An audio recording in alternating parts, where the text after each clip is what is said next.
মাঝরাত্রিবেলা office বাং করে এটা আমরা কোথায় গেলাম? রাধে রাধে ভিউয়ার্স, আমি রবিন। মেনলি একটি কমার্স কোম্পানিতে আমি কর্মরত এবং তার সাথে আমি জিম করি। দিন দিন ঠান্ডা যত বাড়ছে ব্যায়াম করার এনার্জিটা আরও বেশি বেড়ে যাচ্ছে। আর অ্যাজ ইউজুয়াল নিজের টাইমের মতো চলে গেলাম নিজের অফিসে। ঘড়ির কাঁটায় বাজে তখন 10:30 11:30। আর আমরা দুজন বেরিয়ে পড়েছিলাম বাইক নিয়ে কিছু খাবার কেনার জন্য। আজ অনেক দিন পর একটুখানি খাবার দাবারের প্ল্যান ছিল, তাই আমরা চলে গেছিলাম রক্সিতে। আমাদের যতবারই প্ল্যান হয় আমরা প্রত্যেকবার এখান থেকেই খাবার কিনে নিয়ে যাই। আর যাওয়ার পরই আমাদের অর্ডারগুলোর জন্য ওয়েট করছিলাম। তারপর ওখান থেকে খাবার কেনা কমপ্লিট করে আমরা আবার রওনা দিলাম নিজের অফিসের জন্য। ব্যাচেলার ছেলেদের লাইফে মাঝে মাঝে এই ছোটোখাটো ফিস্টগুলোকে বেশ মনে রাখার মতো হয়। পরিবেশনের জন্য সম্রাট 12 মাসই খুব ভালো করে।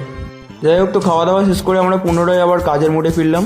আর সব কাজ শেষ করতে করতে রাত পেরিয়ে সকাল হয়ে গেল। আর সকালটা এত বেশি কুয়াশা দিয়েছিল যে এক প্রান্ত থেকে অন্য প্রান্ত দেখা যাচ্ছিল না।